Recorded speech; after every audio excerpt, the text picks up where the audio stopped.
Hello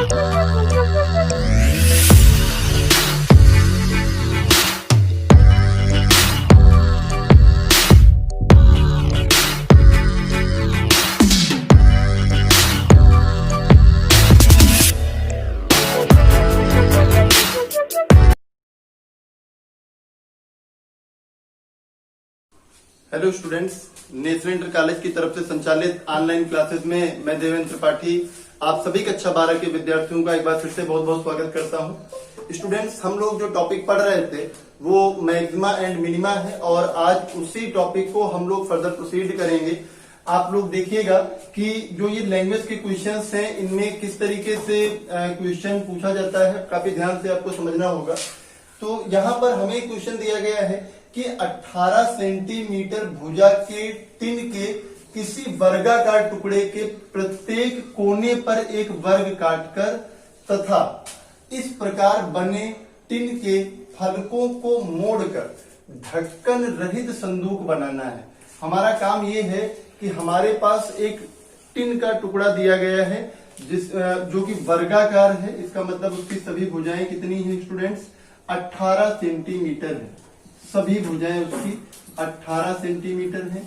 हमने क्या किया, हमने इस टिन के टुकड़े को रख के और इसके चारों कोने से एक वर्ग काट लिया है। जिस तरीके से आपको यहाँ पर दिखाई दे रहा है, ये एक वर्ग हमने काटा है और ये वर्ग सभी कोने से काटा जाएगा। जो इस वर्ग की भुजा होगी वही इस वर्ग की भुजा होगी, वही इस वर्ग की भुजा होगी और वही इस वर्ग की भुजा होगी। मतलब समान लंबाई वाले 4 वर्ग काटे गए हैं चारों कोने से। अब क्या किया गया, जो वर्ग काटे गए उनको तो काट के निकाल दिया गया। अब जो ये हमारे पास बीच का पोर्शन बच रहा है, जो ये बचा हुआ पोर्शन है, इसको हमने मोड़ के एक संदूक बनाया है और ये संदूक जो है उसके ऊपर ढक्कन नहीं लगा हुआ है, ढक्कन रहित संदूक है ये। तो इस प्रकार से अगर इसको हम मोड़ के संदूक बनाएंगे तो आप बात को समझिएगा। ये अगर हम और हमें क्या करना है, ये संदूक बनाने के बाद में हमसे पूछ रहा है कि काटे जाने वाले वर्ग की भुजा कितनी होगी जिससे संदूक का आयतन उच्चतम हो।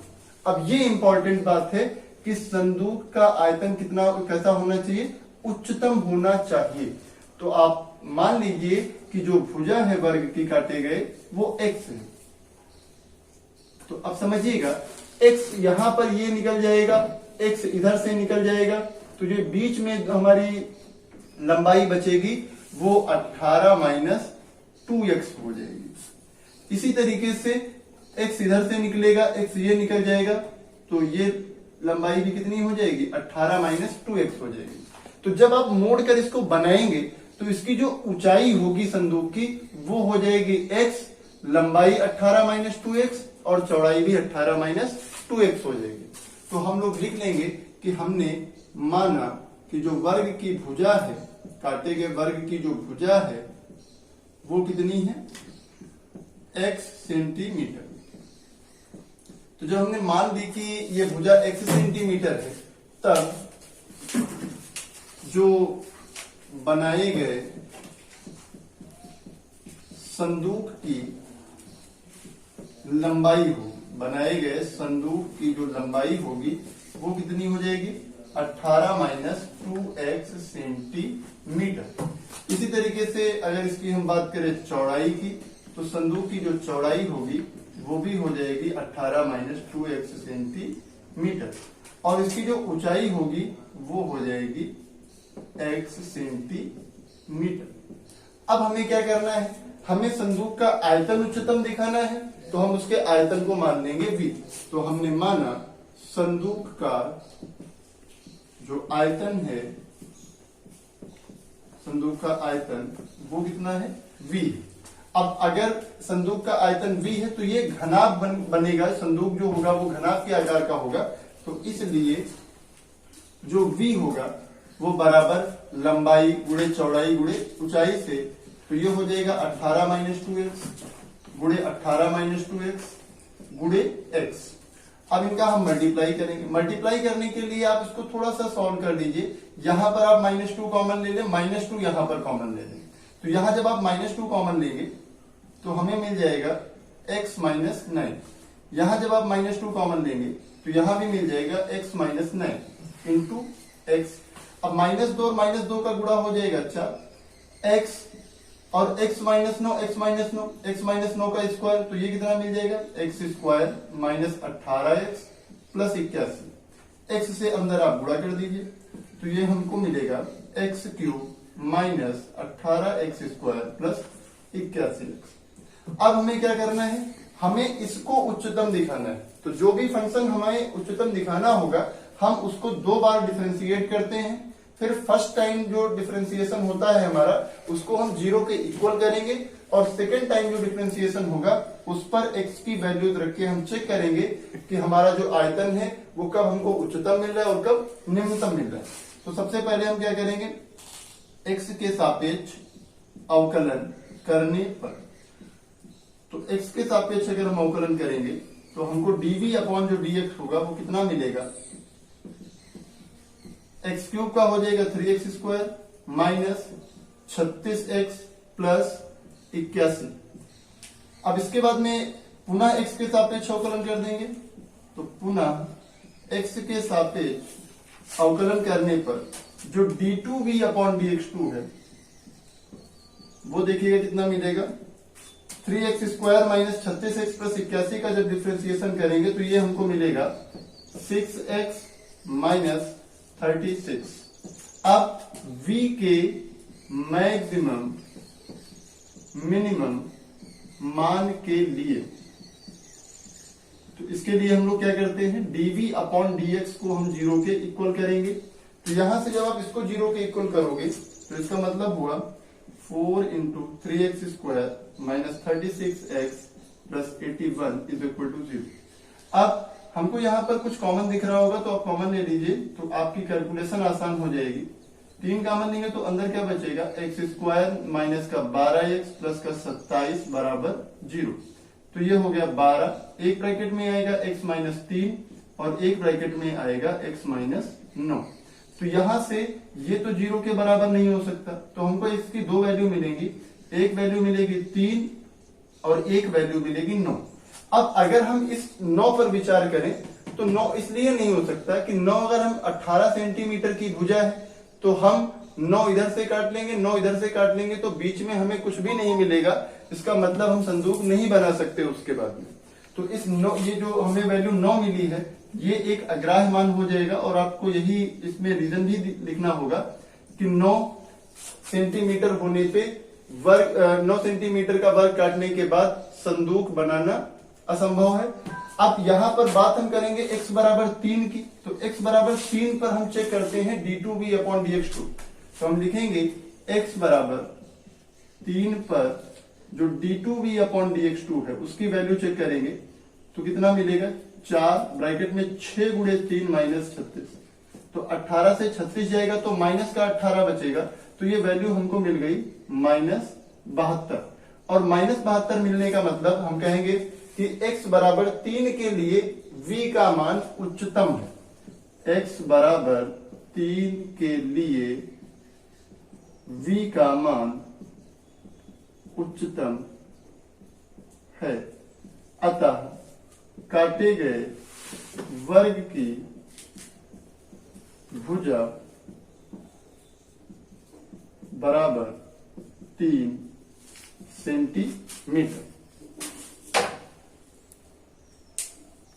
नेक्स्ट क्वेश्चन जो स्टूडेंट्स है वो ये है कि सिद्ध कीजिए कि एक दिए गए वृत्त के अंतर्गत सभी आयतों में वर्ग का क्षेत्रफल उच्चतम होता है। तो क्वेश्चन ये कहना चाह रहा है कि एक अगर वृत्त हमारे पास हो और उसके अंदर हम अलग अलग बहुत सारे आयत बने और उन आयतों में अगर हम सभी का क्षेत्रफल निकालें तो क्वेश्चन ये कह रहा है कि जो उसमें वर्ग होगा, उस वृत्त के अंदर जो वर्ग बनाया जाएगा सबसे ज्यादा क्षेत्रफल किसका होगा, उस वर्ग का होगा। सभी आयतों में वर्ग का क्षेत्रफल महत्तम होता है, ऐसा हमको सिद्ध करना है। तो स्टूडेंट्स हम लोग क्या करेंगे, हम लोग यहां पर मानेंगे कि माना r त्रिज्या के वृत्त के अंतर्गत आयत ABCD है जिसकी लंबाई x तथा चौड़ाई y, ये हमने मान लिया। अब आप समझिएगा, यहां पर ये आयत हमारे पास ABCD है, लंबाई x है, चौड़ाई y है। आयत में प्रत्येक कोण 90 डिग्री होता है, तो आप आराम से समझ सकते हो कि जो BD होगा वो इसका व्यास होगा, तभी 90 डिग्री हो सकता है अर्धवृत्त में बना हुआ कोण। अगर ये व्यास होगा तो त्रिज्या अगर r है तो इसका व्यास कितना हो जाएगा, ये BD पूरा 2r। तो हम यहां से कह सकते हैं कि जो वृत्त का व्यास है वो कितना है स्टूडेंट्स, 2r। अब एक बात यहां से आप ये भी समझिएगा कि ये कोण है 90 डिग्री, तो हम ये भी कह सकते हैं कि त्रिभुज BCD में, या आप ऐसे कहें समकोण त्रिभुज BCD में अगर हम पाइथागोरस प्रमेय लगाएं तो जो BD का स्क्वायर होगा, BD का स्क्वायर वो बराबर होगा BC square plus CD square के। तो यहां से क्या मिलेगा हमको, 2r square is equal to BC का मान है y, तो y square plus x square. तो हम कह सकते हैं 4r स्क्वायर बराबर x square plus y square.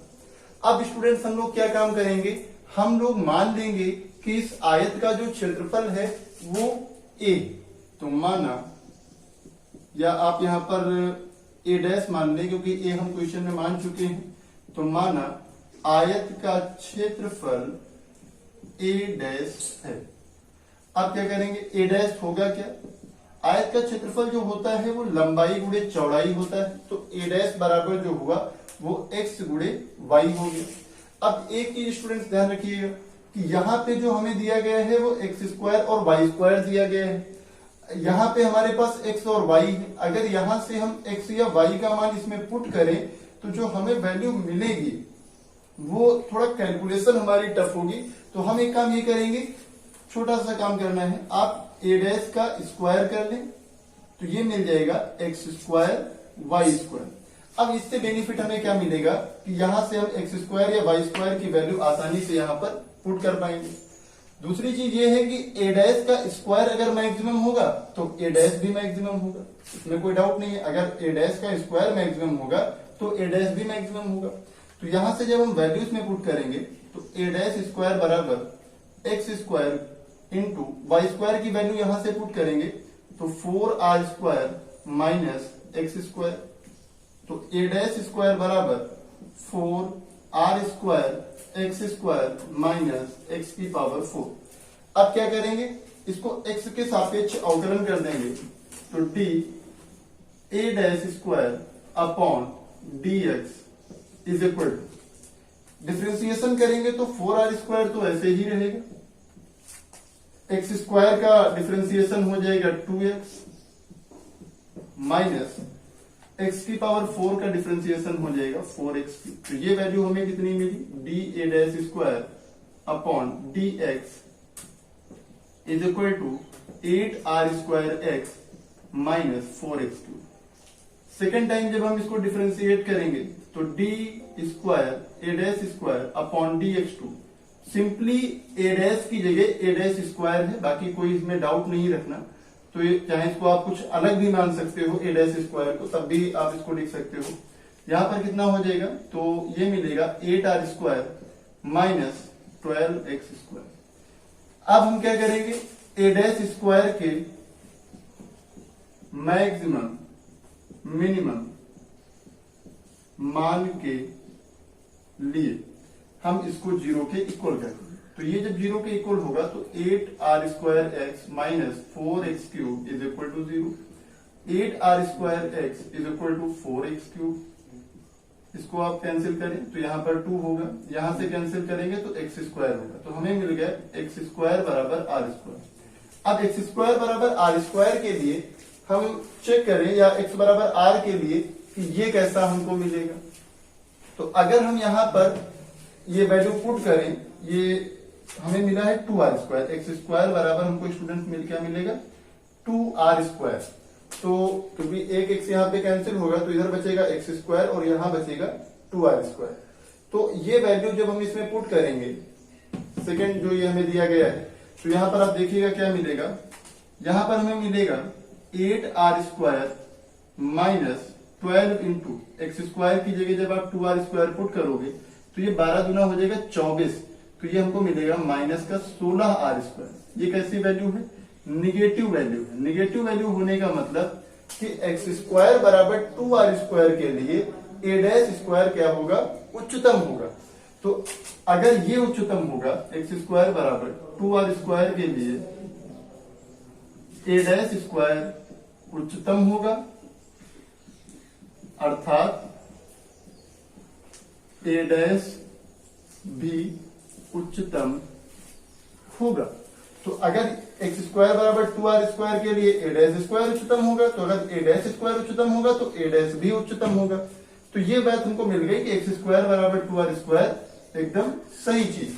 तो अब इसको हम क्या करेंगे? क्षेत्रफल तो उच्चतम मिल गया, अब इसको आप समीकरण नंबर 1 में पुट कर दीजिए वैल्यू। तो समीकरण 1 से, तो यहां पे अगर हम r² की वैल्यू पुट करें, क्योंकि हमको x और y में रिलेशन चाहिए, तो अगर यहाँ पे r² की वैल्यू हम पुट करें तो r² की वैल्यू कितनी मिल जाएगी? x²/2।